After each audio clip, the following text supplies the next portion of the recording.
Welcome to the Shanehofmanshow, episode 5. And boy, do we got a show for you today. We are going over. Hey, we got to talk about that Robert Downey Jr. Shocking twist that happened at Comic-Con the other day. Him coming back to play Dr. Doom. That's the first thing we're going to tackle today. We got to go over Summerslam, right? And, well, we've got Seth Rollins, special guest refereeing for Drew McIntyre and for CM Punk. Got to go over my thoughts on that. The whole bloodline thing and Cody Rhodes. Going to give you my thoughts on that stuff. Damian Priest and Gunther. And, of course, I'm going to review. I'm actually seeing the movie tonight. So when I record the review for Deadpool and Wolverine, it will not be today, but you'll see it in this episode. I will be reviewing Wolverine and Deadpool. And, of course, we've got our fitness portion of the show. What are supplements? When should you be taking them? Why do they matter? Can they help? And how to take them is what we're going to go over today. So this was the intro. Let's do it. Interrupt our regular scheduled program to go over something super important. As you guys know, I am a coach at V-Shred, and our supplement line is called Sculpt Nation. And I wanted to go over 3 products today and so many more that I just don't have on the table that I personally take in order to skyrocket my gains to the next level. If you are somebody who just finds that they can't get enough fruits and vegetables throughout the day in because you're just so busy, if you find that you want to improve your strength in the gym and you want to make sure you're getting your workouts in hard, Sculpt Nation is the place for you. We've got our supercharged greens that I personally take every single morning. I have another bottle in my cabinet over there. These are packed with super greens and ingredients and nutrients that our bodies crave and we need every day. And if you're not eating enough fruits and vegetables in, this is the solution for you. We've got our creatine here. This is a brand new bottle because I go through this stuff so fast that I need to open this again. Because, guys, if you're not supplementing with creatine, you are leaving gains on the table. This is creatine monohydrate in its purest form. We have a little bit of flavoring in here because we want you to enjoy it. We don't want it to taste like crap, right? But this is pure creatine monohydrate, not any of the other off-brand, stupid creatine crap that doesn't work. This stuff right here is the pure stuff. It's the good stuff that you need. Has 30 years of research behind it. So please, if you're going to pick up creatine, even if it's not our creatine, make sure it's monohydrate. But I highly recommend you get this one at Sculpt Nation because I know it's in it and I personally take it. And then pre-workout. Pre-workout's not a requirement, but if you're looking to take your workouts to the next level, this is going to absolutely have an ultimate effect on your workouts here. It's got natural caffeine in there and some other good stuff like L-citrulline for blood flow. It's going to make sure you're getting a great workout. That, guys, so much more. There's protein powders, vitamins, so much more. If you click that link below and you use discount code Shane.ho25, you'll see that in the link below too, in the description below too. Again, Shane.ho25. Use that code, guys. You could save 25% off all supplements. Seriously, check these things out. Don't just take my word for it. Go look at the testimonials on the website. Go do your research and purchase these things. I promise you, you won't be upset you did. So we got to open the show. RDJ is back, and he's Dr. Doom. If you've been living under a rock and you haven't seen it, I'm going to see if I can find the clip and post the clip here. Regardless, here's the picture. I'm going to see if I can find the clip, insert clip. Boom. But RDJ, at first when I saw this, a couple things ran through my mind. Number one, genius business idea. I mean, you couldn't get a better business idea if you're Disney and Marvel to do this. I'll tell you why. RDJ is associated, Robert Downey Jr., who played Iron Man. Iron Man is back as Dr. Doom. Is when you think of the MCU and you think of Marvel's poster boy, you think of him. So bringing him back is already going to generate a ton of buzz and excitement. That was the goal with it. That was why they brought him back. And when I first saw it, I exploded. I was like, oh my God, this is incredible. This is amazing. I was completely on board with it. I posted about it, everything. Then some time went off, and I owe this to the YouTube channel, Sean Chandler, who he brought up some stuff that I agree with and some stuff I understand what he said and I have my own opinion on. And Sean brings up how we haven't really had a real classic take on the Doctor Doom character until now, right? But we'll never really get a real classic take on Doctor Doom now. Because no matter what Marvel does, that casting decision has already been made. Robert Downey Jr. is playing Dr. Doom. So no matter what they do, whether he is a variant of Tony Stark or not, we're always going to associate this character now as Evil Iron Man. Because the only way you do this now, by making the casting choice your poster boy for the three first phases of your cinematic universe, whenever the audience, us, and the characters in the movie, the first few phase Avengers, especially Peter Parker, look at Victor Von Doom, they're going to think evil Tony Stark. You're going to get the you reactions to it, right? And I'm not even going to say that's a bad thing. That's a good thing, and I'll get into that in a second. But it's also true that we will not get the real take of a classic Doctor Doom origin story. We took the flair out of the classic story and went, look, it's Robert Downey Jr. He's back. He lived long enough to see himself as the villain. Now, here's why I agree with this. Yes, in a sense, it sucks that we're getting robbed of, maybe that's not the right word, but I'm going to use it, robbed of the classic Doctor Doom tale, right? We don't have a definitive Doctor Doom. This was the chance to do it, and we're not getting it now. Fair. However, this is a much more compelling decision for the character for this Marvel Cinematic Universe. Just like I did not like the direction they went in with Spider-Man. I didn't. I don't think Tom Holland is the best live-action Spider-Man. I like the classic tale of Tobey Maguire, and I even like Andrew Garfield's versions better. However, for the Marvel Cinematic Universe, that Spider-Man made the most sense. Regardless of how I felt about it, he fit better in their universe than a classic story probably would have. Why? Because it followed a narrative of the cinematic universe. When it comes to this Doctor Doom, there's a few roads they can go down. One is he's actually Victor Von Doom. The other is he's evil Tony Stark. And you know what? The path where he's classic Victor Von Doom, but he has Tony Stark's face, just does not hit as hard as a variant Tony Stark that went rogue and became Victor Von Doom. Because we know the good he's capable of. The audience and the Avengers, especially Peter Parker, knows the good that he's capable of. And so when Peter and him inevitably have that showdown, it's going to be, I know the man you could be. And that's compelling. That is the drama. That makes for a good story. It's just not the classic one. But it does fit in this universe. Now, here's the roads they can go. It's either this is just Victor Von Doom, which just happens to look like Tony Stark, or he's evil Tony Stark variant.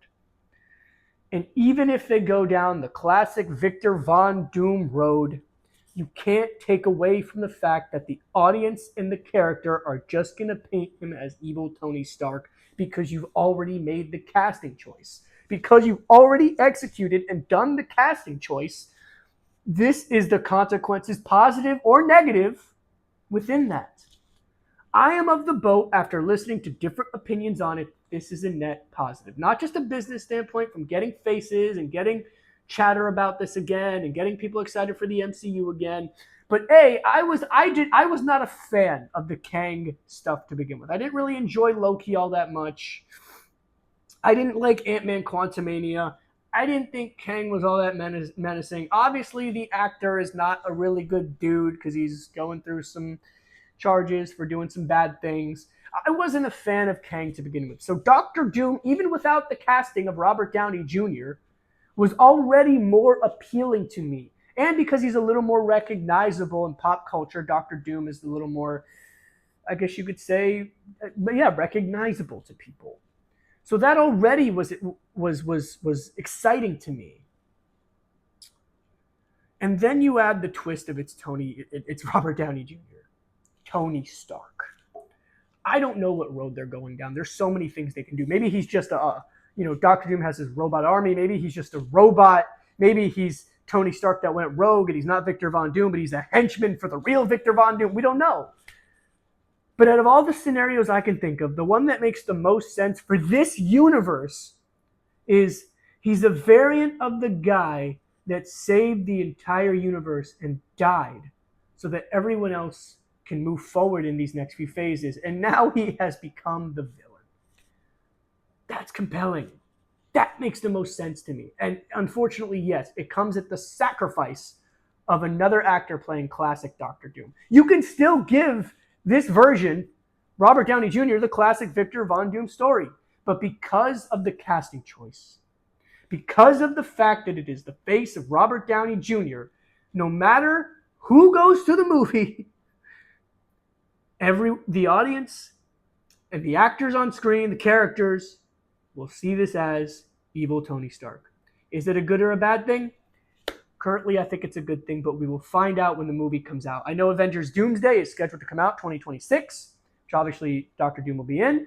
And then obviously Avengers Secret Wars is to come out 2027. We've got the Fantastic Four coming out in July, literally a year from this month, 2025. And it releases the same month as Superman. So we're going to have a great month as comic book nerds there, right? What will be the better movie? I don't know. I'm obviously a huge Superman fan, so we'll have to see with that. But Marvel obviously wants you to get back involved in their stuff. The stuff they've been putting out has not been good, and they really want you to believe in them again. So they rehired the Russo brothers to direct the next two movies. They rehired the writers for Infinity War and Endgame. They're going back to basics here. They brought back Robert Downey Jr. Maybe this is the turnaround they needed. I don't know. I'm seeing Wolverine and Deadpool tonight, and I'll be making a review on that. I hear it's fantastic. So good. They got themselves a win. But they need to keep getting themselves win. Is this the direction to do that? Maybe. Okay, so we transition to the wrestling portion of the show. And before that, Batman Caped Crusader comes out this August 1st. And of course, I will be discussing that. I'm going to set aside some time in the day to watch the whole thing and then give my review on it. So I'm excited to review Batman Caped Crusader for you guys. But wrestling. All right, let's talk SummerSlam. So, Seth Rollins is the special guest referee against Drew McIntyre and CM Punk. What is all this chaos, right? What's going to happen here? Well, here's what I think is going to happen. No one wins. That's right. Nobody wins.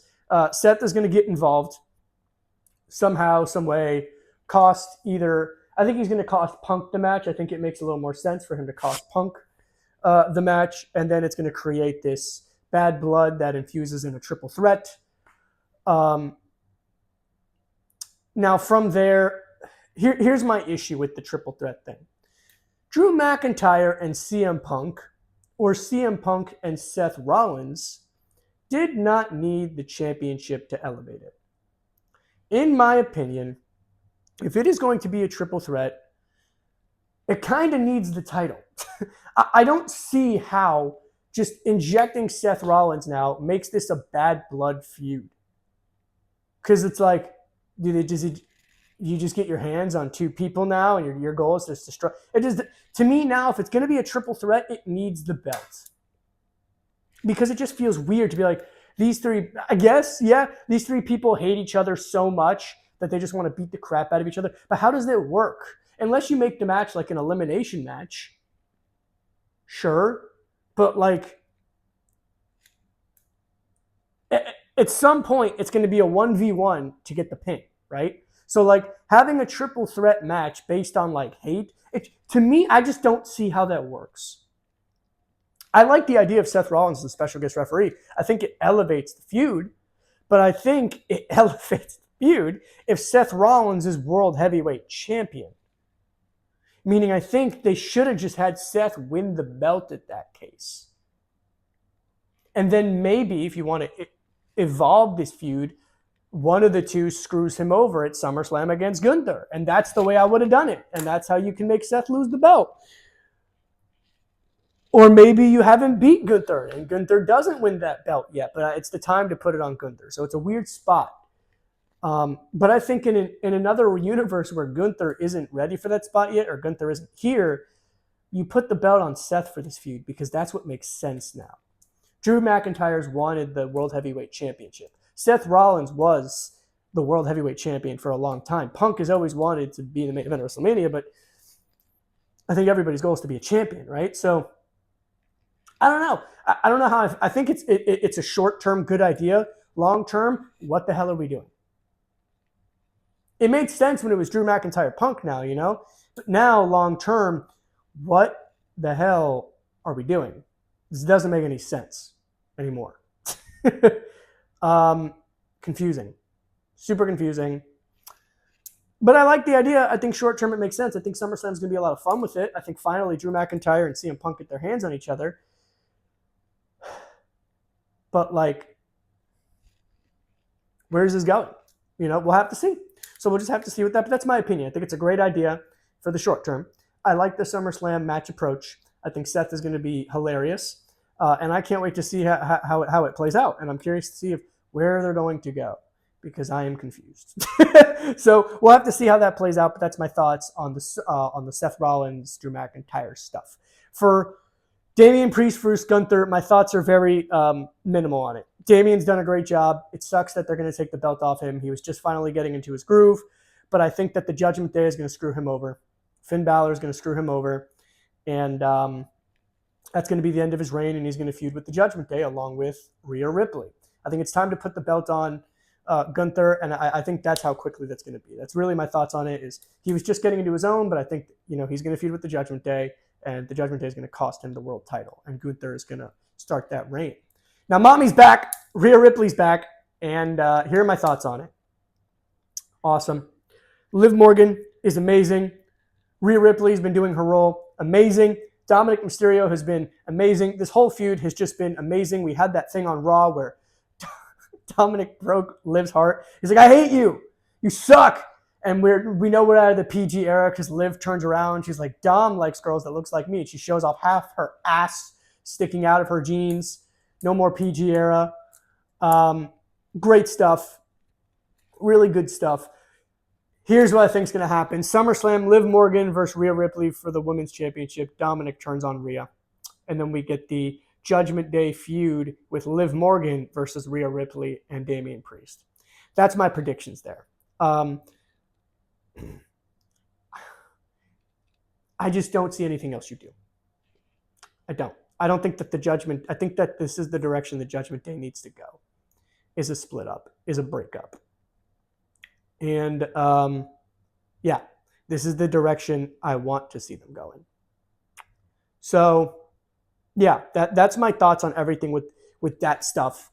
As far as the SmackDown Bloodline stuff, the Bloodline's just been running rampage. Solo Sikoa pinned Cody Rhodes, which was incredible.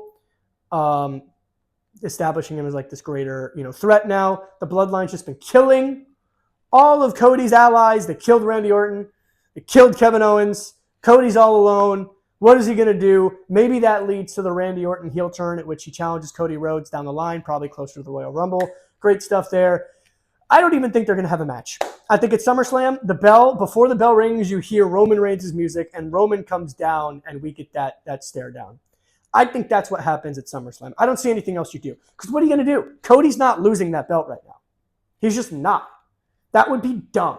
All of this work to finally put away the Bloodline at WrestleMania for Cody to lose to a Solo Sikoa at SummerSlam. And that's no disrespect to Solo Sikoa. It just undermines Cody's accomplishment of beating the 4-year champion Roman Reigns. It's not the time to take the belt off Cody. The time, unless you're doing it like temporarily to like align Cody and Roman, and then Cody's going to win it back at the next pick. But that's dumb. Like the whole point, at least from this direction, is the new bloodline versus the old bloodline. And if we're going to tell that story, it just makes sense. Make Solo look strong because he never got the chance at the championship because Roman came back and interrupted the match.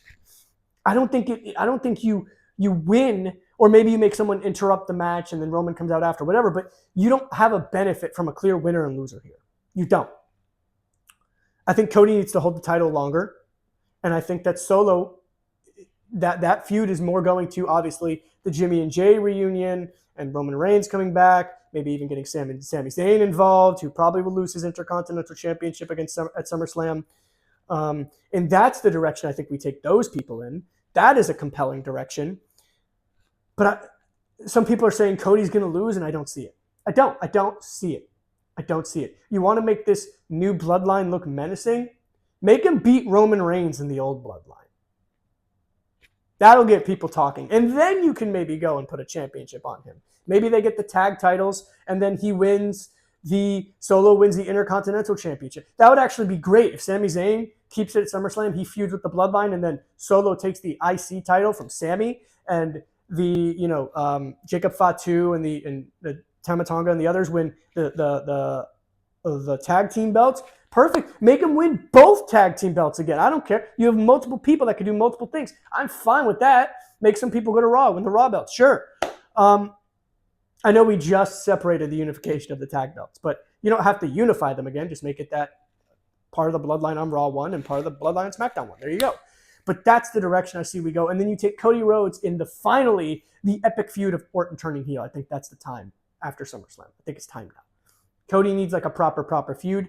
And as much as I think that the bloodline's a proper feud, it's a good proper feud. We already seen this twice. We've seen it twice, just with a different dude with long hair and a beard. Different bloodline. I don't want to see him in the fight the bloodline anymore. I'm sick of it.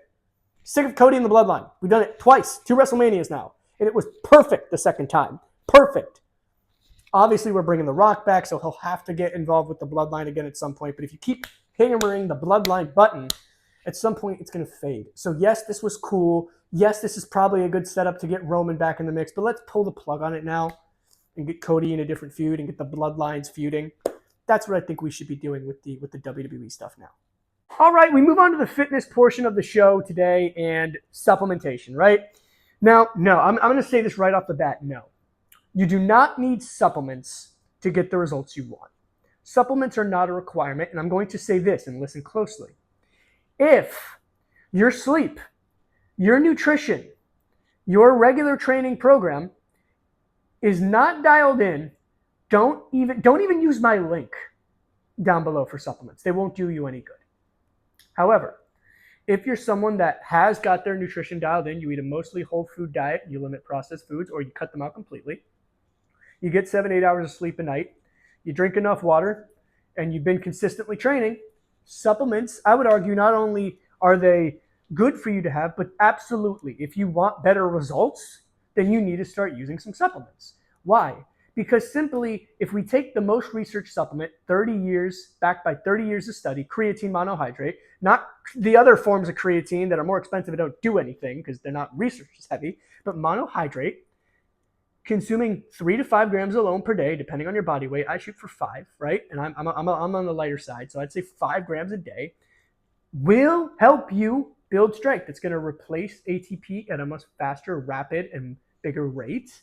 It's also going to help with intramuscular hydration. Notice how I didn't say intra-fat hydration. You don't get bloated through creatine. It's stored in muscle cells, right? So your muscles are going to look fuller because of water retention due to muscular hydration. It helps with cognitive benefits. These are all things that 30 years of studies have shown us. Well, if you wanted to just get creatine naturally because your body produces it naturally, you have to eat like a gazillion steaks. I don't think your heart can take that, and you'd probably get full. I mean, it's definitely a lot of steak you'd have to eat. Not nearly enough you can consume in a day. I promise you. So yes, supplementation can work. As you saw earlier in my little advertisement earlier, right? The greens powder, supplementing greens. Listen, green powders, the reason I love them is, no, they're not going to replace your vegetables. But who has the time to like sit with their Tupperware on the way to work and just eat a ton of vegetables? I mean, all the veggies you get in there and the fruits you get beets, you get broccoli, kale, spinach, all that stuff, you could just put in a powder and shake it with you and drink it on the way. Unless you're going to eat all that stuff throughout the day, which you're not. Because even if you had the time, say you weren't a busy person who had to work, you would just get full because vegetables are so nutrient dense that you would just get full and you wouldn't be able to eat all of them. So in a sense, I love the greens powder because, again, supplement. It fills in the gaps. Protein powder is another one. This is one that you can absolutely do without supplements. But if you're a busy person like me, when's the last time you crashed a curb on the way to work because you're trying to eat your chicken out of your Tupperware? Versus if you just grabbed a protein shake and now you can fill in those gaps. Supplementation is not a requirement, but it can absolutely help. So when do you supplement? If you're a beginner and you're starting to get on track with everything, you can use creatine and you can use the green powder and protein powder. Those are 3 actual supplements that will work for you right away. If you're more advanced, I can also recommend pre-workouts to you. However, be careful with this one, okay? You don't want to overdo it, but if you're getting a little tired, right? Maybe you didn't sleep so well the night before and you want to hit a hard workout, then you can utilize that to make the most out of your workout, right? I am a fan of pre-workouts in that sense. Now, Although, yes, I have a pre-workout link down below. You can use my discount code, Shane.ho25, to get 25% off all supplements, right? I'm not here to just sell you stuff. You can use a cup of coffee if you get jittery with caffeine. I'm not trying to kill you, okay? So know your body before you go and purchase this stuff. Don't just get pre-workout, because I said so. Know your body. Know your caffeine tolerance. The greens are super safe. Creatine, super safe, right? Protein, super safe. You can do all that stuff, right? Vitamins, omega-3s, these can also be supplements. Get your blood work done.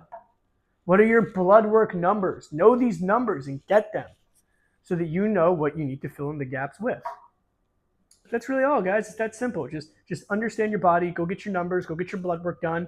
Understand where to fill in your gaps and plug in. Again, link down below if you want supplements. Shane.ho25. Discount codes in the description below if you want to save some money.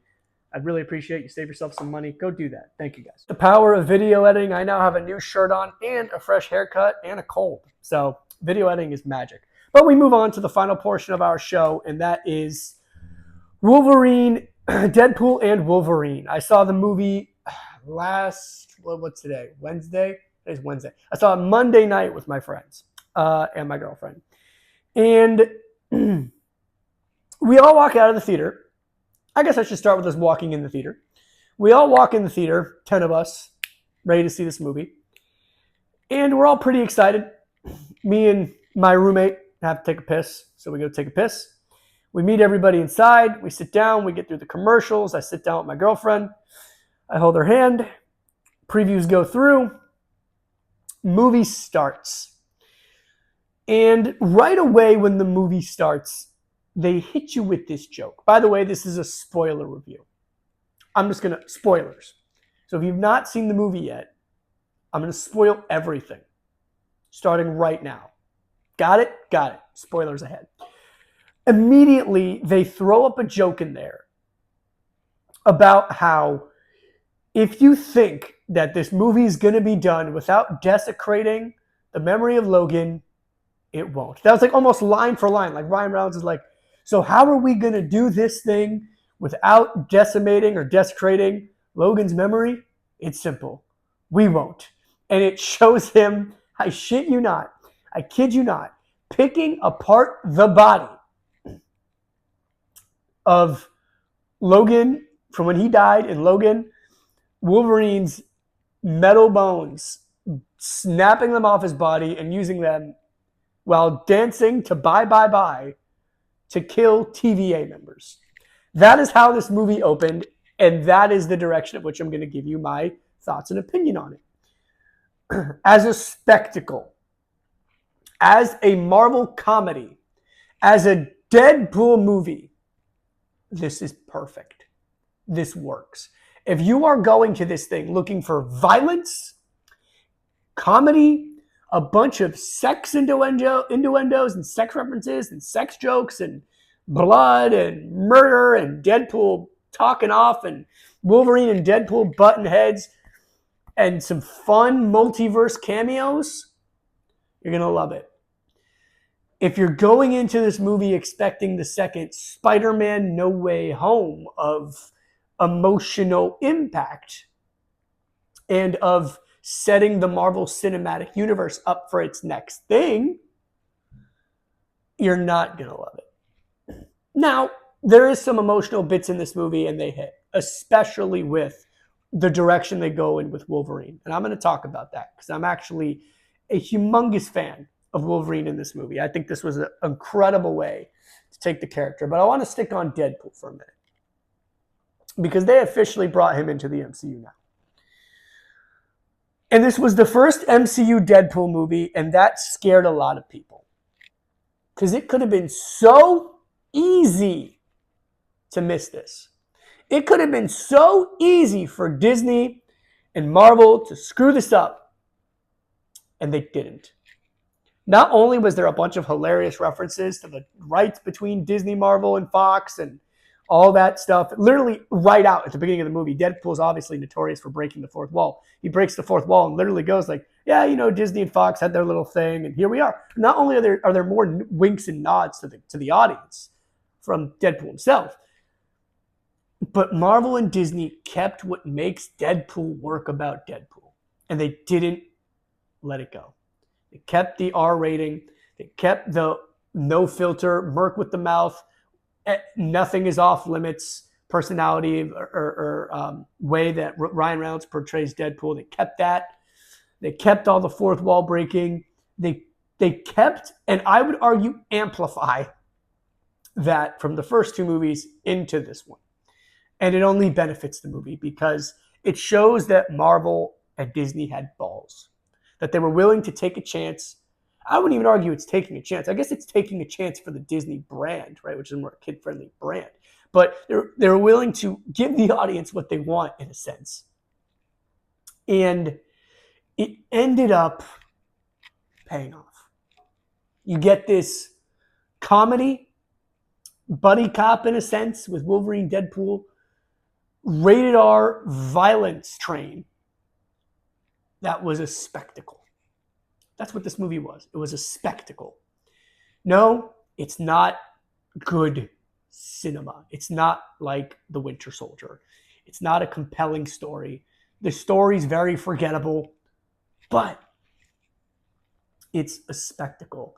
And it was something that they knew what they were aiming for. They weren't aiming for the next phase in the MCU and teasing the next big villain and progressing the plot. No, they were attempting to introduce Deadpool into the MCU and make this rated R comedy and reintroduce Wolverine and play off those two characters. They just needed a second base hit. And you know what? They got a third base hit. They did a great job. Some of the areas where we're gonna touch on, I want to talk about first what the movie did well. And first things first, we talked about how good Deadpool was. Now we got to talk about Wolverine. Yeah, they nailed it.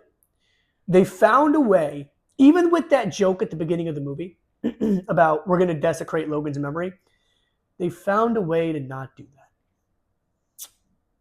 And all they had to do was make their Logan in this movie from a universe where he is the worst Wolverine in the multiverse. He not only let his friends die, but he lost control. He went on a rampage and started killing innocent humans, and everyone lost their faith in the X-Men because of him.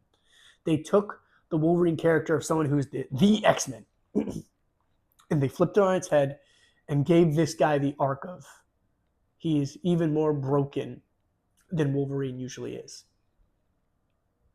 And it works. It works because A, you get around the how are we going to do this after Logan? This isn't the same character. This is a variant. A broken variant who is the polar opposite of that Logan. That Logan risked his life. That Logan was a hero. That Logan was the one who was the anchor for Deadpool's universe. But this one, this Logan, our one that we're following throughout this movie, is a shell of that guy. Doesn't even know who that guy is. And you give him this arc to where he can overcome that and be the Wolverine that we all know him to be. Now that's compelling stuff. And they hit it home with that. And while Ryan Reynolds and Deadpool is very jokey and fun and he's making all these jokes and he's dancing to bye, bye, bye, Hugh Jackman as Wolverine can have these moments where he gets emotional. And even Deadpool does have some moments where he gets emotional, but it's always followed up with a joke. But Hugh Jackman, his character can be taken a little more seriously, and we can get those sentimental, emotional moments. And it works. It really works. Next, the plot of the movie, right? We got to discuss the movie and what I thought about the plots. So essentially the plot is Logan is dead. Deadpool's universe is dying. And the TVA, there's a corrupt mid-manager in charge who wants to get promoted and wants to just take apart. Deadpool's universe is ending in 1,000 years because their anchor point has died. So that guy's like, nope, I just want to kill it now. Deadpool, you can either help me or just cease to exist. So Deadpool's like, okay, well, if I just need another Wolverine to replace on my Earth, I'll go get one. So we get a montage of him jumping through universes, jumping through the multiverse, Whole bunch of hilarious cameos here, including Henry Cavill as the Cavalrine. They made a Superman reference. We'll treat you better than those guys down the street. Hilarious. They did the Red Hulk, the costume reference to when Wolverine fought Hulk. We got comic accurate, me-sized Wolverine, 5'3", little guy with a bunch of hair on him. That made me get up and cheer. I should have been cast. We got that. And then finally we get to a bar where Wolverine is drinking a beer. Now, I want to say this. The scene that we got in this movie, with Wolverine, the worst Wolverine, right, at the bar, looked just like the Insomniac Games Wolverine trailer. I put that together and I thought, I'm like, oh my God, like this looks like the trailer we got from Insomniac. I don't know if those were inspired by one another. Obviously, they're separate multiverses, they're separate universes and stuff, clearly. But I was like, holy cow. I wonder if that is Insomniac's game universe, and that was like a reference to it. Maybe that's what the game's about. Probably not. Most definitely not. But it's cool to think about that. Cool to think about if that's the game version we're gonna get. And by the way, after this movie, I am so hyped for the Wolverine game. It is not even funny. I can't wait to play that thing. That's going to be incredible. I think that's coming out 2026 or 2027. We don't know yet. I'm still waiting on DLC, but I'm getting way off track. Back to the movie. Yeah, so he's in the bar, obviously, and him and Deadpool get in this little scuffle. Deadpool knocks him out, or doesn't knock him out, but Wolverine drinks a bunch of alcohol, passes out. Deadpool grabs him, throws him back to the TVA, says, I got a Wolverine. We could save my world. Mr. Mean Manager guy is like, no, this is the worst Wolverine ever. I'm going to destroy your world. And then sends them both to a place in between realities nowhere called the Void. And this is basically where the rest of our movie takes place until the final third act, to where in the Void, Deadpool and Wolverine are trying to find their way out, and they run into none other than Chris Evans, but he is not playing Captain America. He is playing Johnny Storm. The Human Torch from the Fantastic Four movies back when I was like 5. And he says the classic line of flame on and everything. We get that cameo in there. They get captured by a bunch of villains, including Pyro. Deadpool and Wolverine have this amazing fight. They get captured. They get transported to a lair, which, funny enough, is like a giant Ant-Man variant. He must have died, and they use his like hands as a door, and then they open up his hands, and they come in, and we meet our villain of the daughter of Charles Xavier, which is Cassandra something. I'm blanking, and I can't think of her name, but that's who the villain is. It's her, Cassandra, evil Cassandra, bald lady, and she is the villain of the movie because that is why. She is the villain because she's evil. That's where we get into a little bit of the holes in the movie here, where there's not really a clear motivation for why these people are doing bad things. Like, one guy wants to wipe out a whole universe because it's going to die in 1,000 years, but he wants to be bigger up in the TVA, so he's like, just end the universe because that'll get me promoted. And then Cassandra's evil because she's evil. We don't get an explanation as to why she's evil. But nonetheless, she's there and she's evil. Deadpool starts murking off to her, saying all this stuff that Chris Evans, Johnny Storm said. So she, with her powers of her mind, rips his skin off. He dies. Bunch of bones and blood. Deadpool gets him killed. And for the rest of the movie, there's this running joke about how, like, Wolverine's like, you got him killed, bub. And Deadpool's like, no, I didn't. He said all this bad stuff. Whatever. Funny little gag throughout the rest of the movie. But from here, there's a little fight scene. We get a little sentimental moment where Cassandra sticks her fingers, like, through the power of her mind, through Deadpool, and sees his insecurities and stuff. And we get, like, a sentimental moment of what Deadpool wants, which is to matter. He wants to mean something. His girlfriend wants him to mean something. And so that's, like, the theme of the whole movie. He tried out for the Avengers, didn't get the cut, right? All that stuff. So him and Wolverine escape, and they meet up with another cameo, but one that's just Ryan Reynolds wearing a wig, essentially, nice pool, and the dog, and their little dog pool. They call him Dog Pool.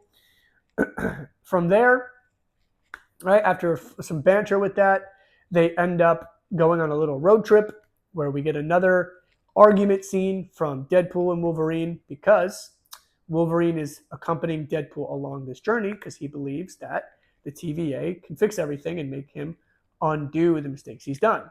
Deadpool then says, if the TVA can fix your stuff, what are you going to do?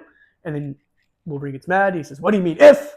They get into this giant blood spewing violence fight, to which then they are kidnapped by none other than Elektra from the old Daredevil movie back in, I think it was what, 2003 when Ben Affleck played Daredevil? I don't even know. But we get the rest of our cameos of Elektra, Blade, the original Blade, and a few others in there. And then we get our whole cameo people getting ready for the final fight. Or not the final fight, sorry, but getting ready to take on Cassandra in a big battle. So that was cool. We get like all those cameos there. They take on Cassandra and her army. Just as they're about to, finish her off, Wolverine stops them, says, this isn't what Charles would have wanted. I'm not going to kill her. She says, I owe you for saving my life, pulls out like a Doctor Strange ring, opens it up, sends them back to their time. And then this is where we get into, or not their time, but their universe, right? Deadpool's universe. And then this is where we get into the final act where it gets weird. And if it feels weird in the way that I'm explaining this, is because this is literally how it goes in the movie. It is literally that quick, that rapid, zero like explanation for anything. They get sent back into their multiverse. She follows. The world's coming to an end because of like a time thing that got loose. She's like, oh, I want to do that. I want to take over and destroy all the universes now because I'm super evil. She calls a bunch of Deadpools in to fight our Deadpool and Wolverine. We get a cool moment here of Wolverine finally putting on the mask. Looks great. Love the costume, even in live action. And we get a scene of Deadpool and Wolverine fighting a bunch of Deadpools. Nice Deadpool dies in a hilarious scene played off as a gag, so that way our Deadpool could steal his guns and his dog. And then they go down to this machine that they have to stop. And through the power of love and friendship and Hugh Jackman's jacked body, they stop it. And that's it. And then Wolverine stays with Deadpool in his universe. And Deadpool makes a new friend. I wish that I could say like I'm missing some steps there, but that's, if you've seen the movie, that's literally how it goes. In short, in summary, that's literally as rapid pace as it goes. So you can tell that while it is a funny movie packed with cameos, packed with jokes, packed with references, packed with multiverse stuff, it is also a movie that lacks in plot. A lot of things happen very quickly and without a lot of explanation. You kind of just have to run with it and suspend disbelief. And a lot of things just happen because. Why are the Deadpools helping Cassandra? Because. Why does she have a Doctor Strange ring in her pocket? Because. Why are these people going to help Deadpool and Wolverine fight Cassandra to save Deadpool's universe? Because. How does this machine work like this in order to destroy the multiverse? Because. There's just a whole bunch of things that are the answer is because the plot demands it. And you kind of have to be okay with that because of the fact that the movie isn't aiming for a plot that is memorable or I'd argue even really cohesive. It's aiming for a movie that is going to be a spectacle in the form of comedy and in the form of payoff. And I don't mean payoff in terms of the plot. I mean payoff in terms of Hugh Jackman in the arc with this Wolverine, and payoff in placing Deadpool into Marvel's MCU. And it lands on those aspects.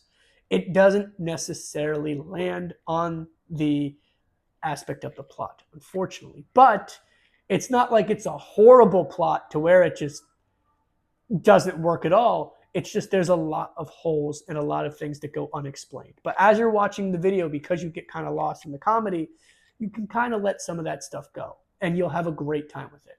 That's the thing. If you're a movie critic, you're going to probably pick the plot apart a little bit. But if you're just a casual moviegoer, like most of us are, including myself, you're going to have a great time with it. I am not a movie critic, so I ended up having a great time with it. As long as I get what I expect going into it, which I did expect it to just be Deadpoolisms, jokes, multiverse references, and stuff like that, then I'm okay with it. As for my substance, that's what I'm relying on the future MCU to deliver me, like Avengers Doomsday and stuff like that. Then I'm looking for my substance. But when I go to see a Deadpool movie, I'm not really looking for substance. I don't think really anyone goes into a Deadpool movie looking for substance. That's not what it is. It's like going to watch a rom-com and hoping that there's some real emotional, heartfelt like stakes. It's a rom-com. You know, how much substance can you get from that, right? That's not that type of movie. Same thing with Deadpool. Was it great? I thoroughly enjoyed it. I think they did a great job placing Deadpool in the MCU. I'm repeating myself with that now. And I can't stress this enough. I love the direction they went with Wolverine. I'm an even bigger Wolverine fan now. I'm going to go order a Wolverine workout hoodie and joggers now because of how big of a fan I am of the movie and what they did with it. I think that they really did do a great job with this movie and placing Deadpool in the MCU. With that, guys, thank you for watching the Shane Hoffman Show, episode 5. This is episode 5. Tomorrow is August 1st, so I will be watching and then eventually reviewing Batman Capes Crusader. Summerslam is also this Saturday, so I'm going to have to review that. And we got a bunch more stuff coming up. Thank you guys for watching this episode, and I'll see you all in the next one.